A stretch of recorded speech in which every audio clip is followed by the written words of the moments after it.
this tension.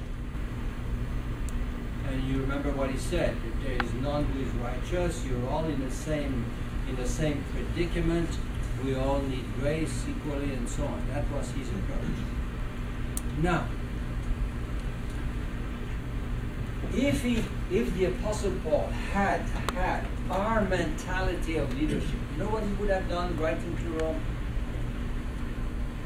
He would have written to the elders of the churches in Rome, because we know there were elders in the church in Rome.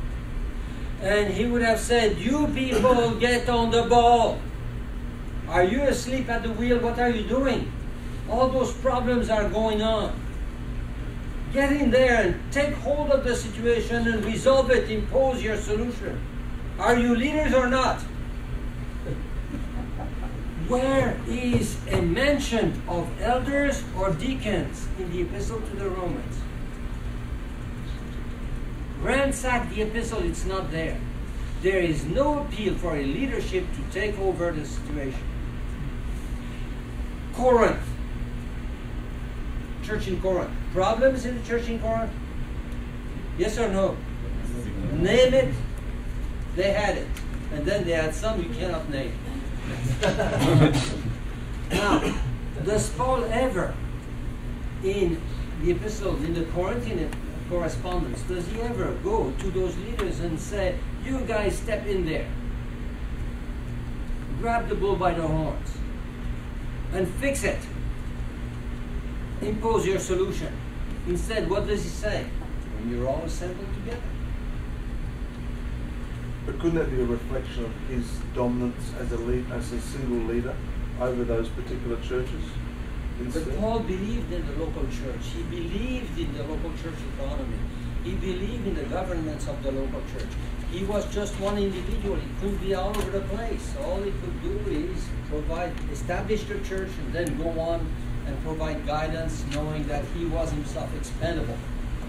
Because he knew, as Charles de Gaulle said, he said, every cemetery is crowded with people who thought they were indispensable. And he knew that he was there only for a time. Galatian churches. Problems in Galatia? The very nature of the gospel is at stake, isn't it? Try to remember, Galatia, any appeal to the elders, to leaders, to bishops, to deacons to take over? It's not there. Instead, it's Paul himself going to the Galatians and pleading with them. Oh, foolish Galatians, come back to your senses itself. Not imposing a solution. Even he, Paul, does not impose a solution. And so on.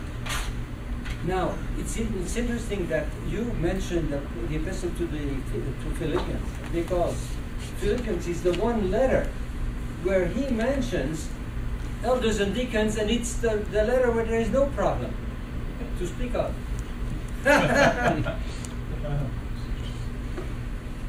You know, except two women leaders who were at odds, but then he appeals to them directly to fix it.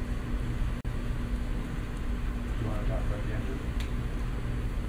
I always want to talk about gender. Especially the other kind. No, was there a question?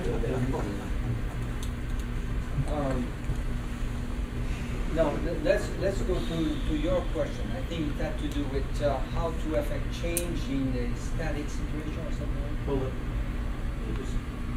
it dawned on me while you were teaching on that this morning that we've been involved in churches that are growing.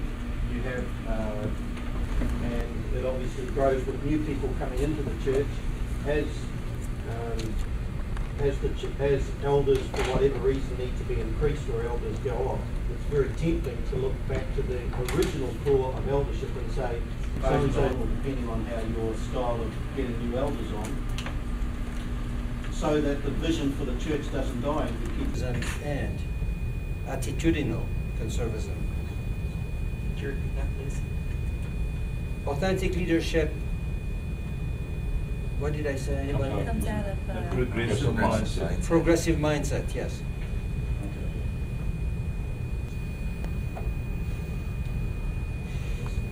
Leadership shuns institution, and develops community. I wrote a whole book on this for those who may want to follow this up. It's called Community 101. 101 here meaning basic, doesn't mean one-on-one.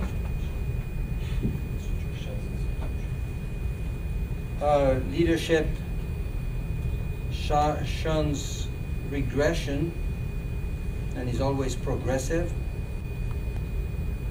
Leadership shuns indrawnness.